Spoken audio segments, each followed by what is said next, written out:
On May 22nd, 1856, House of Representative member Preston Brooks of South Carolina entered the Senate chamber and walked over to the desk of Senator Charles Sumner of Massachusetts. As Sumner sat writing at his desk, Preston Brooks took his walking cane with a metal-ended handle and started beating Charles Sumner over the head with it.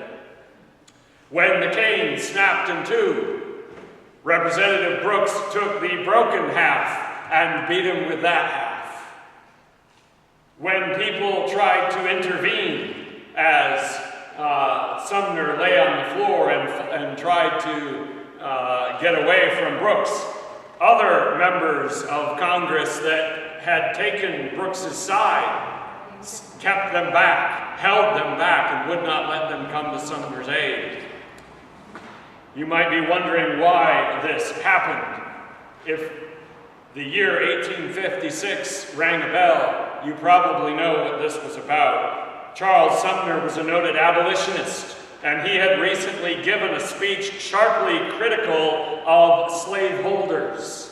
He had, by name, denounced a relative of Representative Brooks. And so he came into the Senate chamber and nearly beat him to death. The incident sharply divided, was the response to the incident was typical of the sharp divide in the country at the time over the issue of the expansion of slavery into the new territories, into Nebraska and Kansas. Those in the North saw Sumner as a martyr. Those in the South saw Brooks as a hero. Brooks was later convicted of assault in D.C. courts. He was given a fine, but no jail time. After which he resigned his office as the representative of his district in South Carolina, only to be overwhelmingly re-elected in the subsequent special election. So obviously his own constituents had no problem with his actions. This incident is seen as a watershed moment in the lead up to the Civil War. It's credited as marking the breakdown of reasoned discourse, of the idea that this could be solved with anything short of war. In our text today, the Apostle Paul will find himself in the midst of a partisan feud, of a bitter divide between two groups over key and important issues. Let's begin in verse 30 of chapter 22. It says, the commander wanted to find out exactly why Paul was being accused by the Jews. So the next day he released him and ordered the chief priests and all the members of the Sanhedrin to assemble. Then he brought Paul and had him stand before them. If you remember from the last couple of weeks, Paul initially was accused of bringing a Gentile into the inner courts of the temple. The people dragged him out of the temple and began to beat him. The commander of the Roman garrison, which was stationed right next to the court, or to the temple courts, rescued Paul from that. Last week and the week before, we looked at Paul's defense before the crowd, his attempt to let the crowd know what he stood for and what he was about and try to hopefully resolve the situation. That didn't end well. When he mentioned that God had sent him to the Gentiles, the crowd tried to kill him again. This is the next day after that riot. The commander wants Paul to go before the Sanhedrin. Not just a crowd, not a crowd of people that are easily riled up, but dignified members of the Jewish Supreme Court, which is in essence what the Sanhedrin was.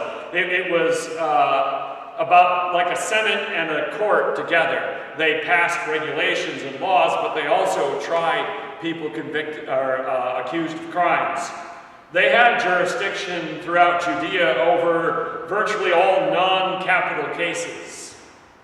It consisted of the high priest, who was the president of the Sanhedrin, and 70 others, mostly from priestly families, all from the upper class of Jewish first century society. So the Sanhedrin is brought together, and Paul is asked to stand before them. Now remember that at this point, Paul, the Roman citizen, has not been formally charged with a crime. He cannot be punished as a Roman citizen until he's charged with a crime and then subsequently convicted of it.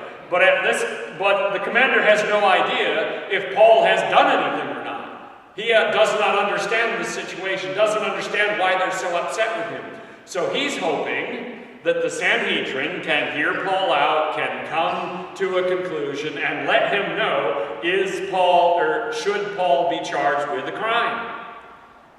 So he puts Paul before the Sanhedrin. Paul looked straight at the Sanhedrin and said, "My brothers, I have fulfilled my duty to God in all good conscience to this day." Short and sweet, to the point. Paul simply says that throughout my life, I have kept my duty to God. Now, that is, of course, the highest duty, the highest obligation, and that ought to have been understood by any religious authority in Judea, that duty to God comes before anything else. And then he said, "I've kept it in all good conscience to this day," which is an interesting statement for a man like Paul to make, because we know that he used to be someone with hatred in his heart, someone that wanted to kill those who followed Jesus of Nazareth. But also consider that even then, Paul was following his conscience. He was, to his knowledge, seeking to please God. He was trying to do what he thought God wanted him to do. It shows us how warped and twisted his conscience was before he met Jesus on the road to Damascus. Since that day, he has done what he thought God wanted him to do as much as possible. Paul is not the kind of person who ever has reveled in sin, who has ever delighted in going against the will of God. He has tried to do what God wants him to do. How will they respond to that? Verses 2 through 5. It says, "At this, the high priest Ananias ordered those standing near Paul to strike him on the mouth. Then Paul said to him, 'God will strike you, you whitewashed wall. You sit there to judge me according to the law, yet you yourself violate the law by commanding that I be struck.' Those who were standing near Paul said, 'How dare you insult God's high priest?' Paul replied, 'Brothers, I didn't realize that he was the high priest, for it is written, do not speak evil about the ruler of your people.'" So when the high priest heard Paul declare that he was simply following his conscience and his duty before God, he said, "Hit him in the face." That high priest, we know, was a man named Ananias. He was the high priest from the years 48 to 59 AD. He was known by historians as a man who was exceedingly greedy, and by one who often resorted to the use of violence to achieve his objectives. The Talmud, which is the Jewish commentary on the scriptures and other things, the Talmud actually lampoons Ananias by name, rips into him for his greed, for his violence. Jewish nationalists, those who hated Rome, those who wanted Judea to be free, they hated Ananias because he was pro-Roman. He worked with them. When the uprising began in AD 66, so that's only a few years away, they burned his home to the ground. Obviously, they didn't like the man. Ananias fled from his burning home and took refuge in the palace of Herod. The rebels found him there and killed him. Doesn't end well for Ananias. But at this point, he is still the high priest, and he says, strike him on the mouth. Interestingly, the same thing that happened to the prophet Micah, the same thing that happened to the prophet Jeremiah. ordered, struck by the king that they dared to speak the word of the Lord to. In this case, it was the high priest, but the man in authority wanted him hit for saying what he said. Paul responded to that by saying that God will strike you, you whitewashed wall. Whitewashed wall reminds us of what Jesus said about the Pharisees some years before. He called them whitewashed tombs. On the outside, it looks nice and pretty and clean, but on the inside, it is full of dead man's bones. This is a similar insult, saying, you might look good on the outside, but on the inside is what matters. And Ananias certainly did look impressive in the robes of the high priest when he wore those robes on important occasions and stood before the people. I'm sure he looked formidable. But his heart was full of greed. His heart was full of violence. He may have looked impressive to those who didn't know better, but he was far from God as a man. Paul said, you judge me according to the law, yet you yourself violate the law, which is, of course, the truth. And it is ironic that Ananias would preside over anyone that is to be judged by the law of God, because he himself in his own life did not follow the law of God. He himself did not obey the law, did not respect the law, and yet he was the one sitting in judgment over other people according to the law. So consider Ananias as you would a corrupt judge or politician, someone who enforces or makes the law, yet is taking bribes, yet is not working with justice. And he certainly did violate the law when he ordered Paul to be struck, because the law of Moses protected the rights of those accused of crimes. They were to be presumed innocent. They were to be charged and tried before any punishment. And yet, obviously, Paul has not yet been charged. He has not yet been tried. How can they treat him as if he is guilty and strike him? It is a violation of the very law. Those standing next to Paul, however, did not see it as such. They said, you are insulting God's high priest. Which reminds us of a topic that we sometimes struggle with, and something that we're not always sure of. Is honor due to the man or the woman holding a position of authority, or is it due to the office? We have long debated this in America about our presidents or governors or other people in authority. Do we respect the person or the office? If we don't respect the person, do we still have to respect the office? Different Americans have had different answers to that over the years. And we struggle with that idea, especially if we believe our leaders to be corrupt or immoral. We struggle with whether or not we owe them honor because of their office. Keep in mind that Martin Luther himself struggled with that idea. Martin Luther believed that princes and kings and those in that kind of authority deserved their honor, whether they were moral or not, because they believed in the divine right of kings, that God had chosen and put those people in place. Yet Martin Luther himself, later on in his life, did not find it in his heart to show authority or to show honor to those of the church, bishops and popes, that he was opposed to. So he had a mixed opinion about who deserved honor because of their office, even if you didn't honor the man. Paul, in response, says, brothers, I didn't realize it was the high priest. Now, in the commentaries, there's a whole bunch of things to try to interpret what Paul says here. Some people say, well, we think Paul had poor eyesight because of various other texts, and maybe he couldn't see who was talking. That's kind of a weak answer, I think. Others would say, no, this is just Paul using bitter irony. Oh, I didn't know you were the high priest. As if to say, yeah, like you're the high priest. But that doesn't seem like Paul's attitude anywhere else either. He has always tried to show respect for Judaism.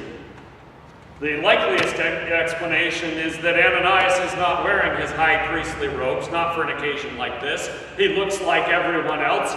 Paul doesn't know him by sight. He hasn't been in Jerusalem since Ananias became high priest.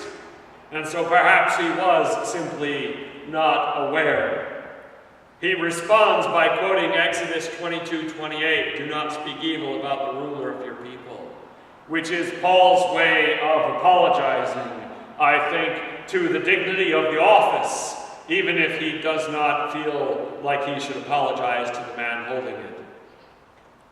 So let's see what happens.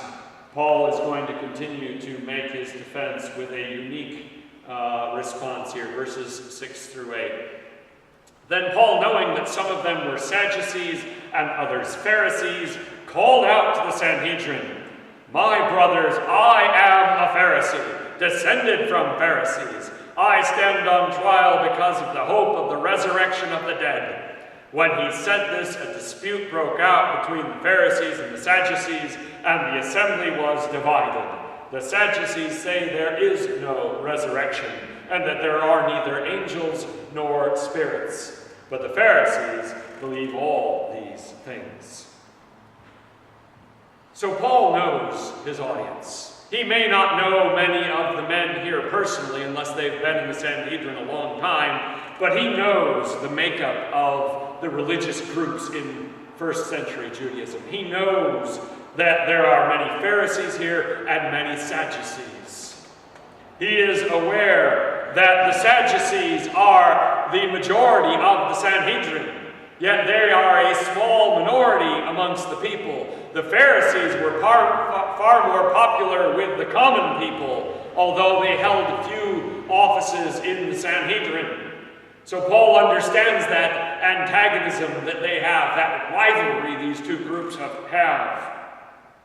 If you want to kind of understand these two groups, and let me kind of generally ballpark what they would be in a modern sense. The Sadducees are, for all intents and purposes, theologically and socially in their culture, the equivalent of modern American liberals. They don't believe in many of the traditions. They have accommodated themselves to Greek and Roman culture. The Pharisees would, in some ways, then be the equivalent of modern conservatives. They're forever talking about traditions, about the way of our ancestors, and doing things their way, and adhering to the letter of the law. So if that helps you understand.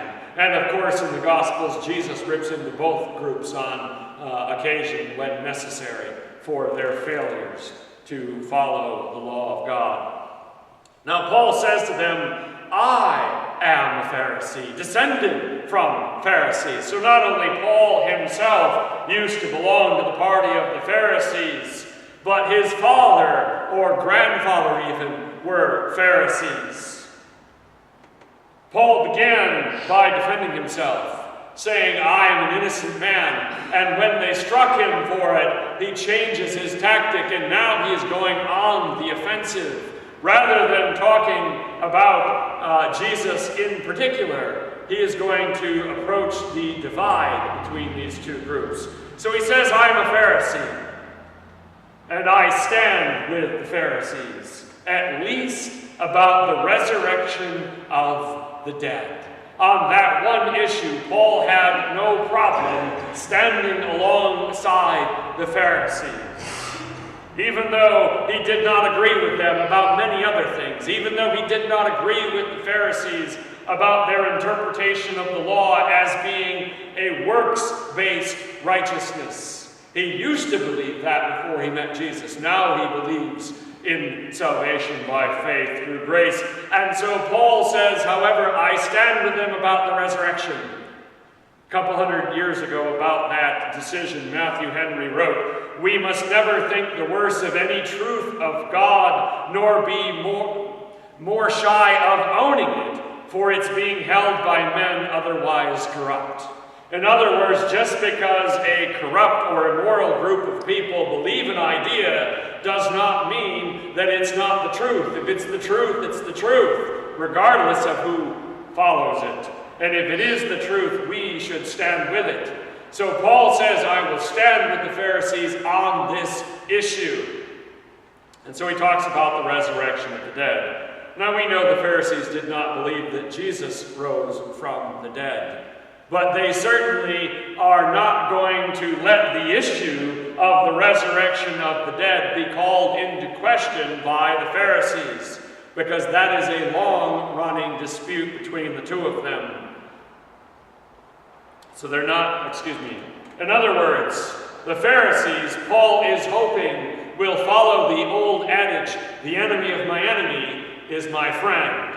They may not like Paul, they may not agree with Paul about much, but regarding the resurrection of the dead, they will stick with him against the Sadducees. If it was just Paul and a group of Pharisees, this wouldn't work. But because the Sadducees are also in the room, Paul knows that this is going to hit home.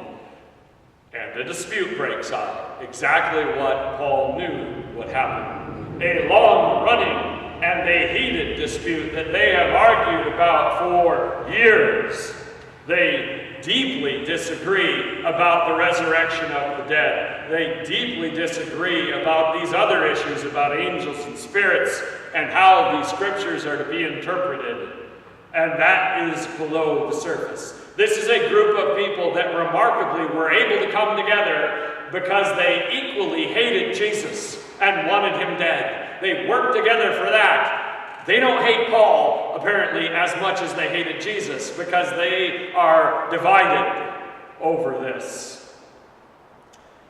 Hopelessly divided. They've been hopelessly divided for years. Paul simply reminded them how much they disliked each other.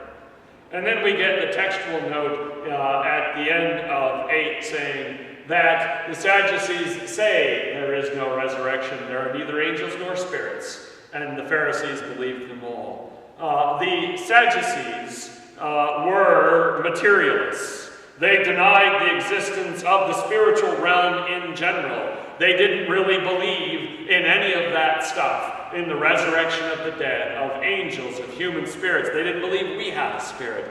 They were materialists. You might think that is a modern notion, and it is simply one that has grown in the modern world. But 2,000 years ago, in the heart of Judaism, there were a group of people that didn't believe in the spiritual realm. Kind of crazy. Hard to imagine how you could be someone who claims to follow Judaism if you don't believe in the resurrection of the dead, if you don't believe in angels and the like. But their interpretation of the scriptures was such that they said none of those things are firmly established. We don't accept any of them. And the Pharisees obviously took the opposite view. And so they are hopelessly divided over this issue. So what will the end result be? Verse 9. There was a great uproar, and some of the teachers of the law who were Pharisees stood up and argued vigorously. We find nothing wrong with this man, they said. What if a spirit or an angel has spoken to him? So the Pharisees don't really like Paul, but some of them have thought of something. What if the Sadducees put this guy here? What if this is all just a conspiracy to get us? And so it's not about Paul anymore to them. It's about defending their own political position within the Sanhedrin. They cannot afford to lose ground. They're already outnumbered. And so they decide to take Paul's side. And they want him declared innocent so as to protect their own position. We see this kind of maneuvering in politics all the time in our system and throughout republics and democracies. You see people taking issues for the political need more than for the truth of the matter or the moral of the matter. And so that's what they're going to do. They are going to stick with Paul even if they don't believe at all that an angel or the Spirit of God has ever spoken to him. They said that, though. What if a spirit or an angel has spoken to him? They need to defend the possibility that an angel spoke to Paul. They don't believe one actually did, but they want to defend the idea that an angel could speak, that a prophet could hear from God. They don't believe that God spoke to Paul, confirming that Jesus was the Messiah, confirming that Jesus had risen from the dead. But they don't want anyone to convict Paul based on that idea, because it would later be used against them. They're afraid of the precedent. If you remember back in Acts chapter 5, it's been a little while since we were in Acts chapter 5, that was quite a few chapters ago, but back then we looked at the incident where the Sanhedrin arrested the apostles, all the apostles, and brought them in front of them. At that hearing, Gamaliel himself, the famous rabbi, stood up and said, "If what they are doing is from God, you will not be able to stop these men. You will only find yourself fighting against God." Gamaliel said, "We may not believe that God is with them, that an angel has spoken to them, that they are on a mission from God. But if they are, you can't stop them. So just leave them alone. Let's see what happens. If they are not from God, they will self-destruct." So that rabbi at least understood that God cannot be gainsaid. And so these Pharisees are going to follow that advice. Let's not oppose Paul, because if the Spirit of God is in him, he's going to win. And if not, God will take care of him. It's not necessary for us. However, the dispute between them became so violent that the commander was afraid Paul would be torn to pieces by them. He ordered the troops to go down and take him away from them by force and bring him into the barracks. Imagine this. Bunch of dignified, upper-class men, so mad at each other that they're throwing punches and shoving and yelling and acting like school children on the playground. Out of control. Reminiscent of the sentence action, the action of the Roman Senate when they descended upon Julius Caesar with knives and killed him on the Senate floor. This is getting out of hand. And so the commander says, this isn't working. He put Paul before the crowd, and it nearly led to a riot. He put Paul before the Sanhedrin, and they started a riot. And now they've got to go back to the barracks once more. I feel sorry for the Roman commander. He's got no idea how to fix this problem. Our last verse, verse 11. The following night the Lord stood near Paul and said, "Take courage, as you have testified about me in Jerusalem, so you must also testify in Rome." Amazingly, that very night, while the Pharisees were arguing that day that, hey, maybe an angel or a spirit could have spoken to Paul, the Lord Jesus stands there and speaks to Paul in person, comforting him, encouraging him, in part because he knows that the road ahead for Paul is going to be a difficult one. He will face nearly 2 years of trials and waiting for trials and legal procedures, and eventually he will find himself in Rome, defending the name of Jesus Christ before the Roman Empire. Would this have been comforting to Paul? I wonder about that. You've testified about me in Jerusalem, you must also testify in Rome. Paul would have understood what that meant. He would have understood that that means you are eventually going to have to appeal to the emperor. You are eventually going to have to take this all the way to their version of the Supreme Court. This is going to be a long road. So in other words, Jesus told Paul, you have suffered for me already. You have bled for me already. Take heart. There's more to come. I don't know how comforting that might be to you to know that the road ahead is similar to the road behind. But it means that God will be with him, that he is still within the will of God, still doing what God wants him to do. And so now Paul will begin the journey that will end him, that will end with him in Rome, which will eventually be the place of his martyrdom.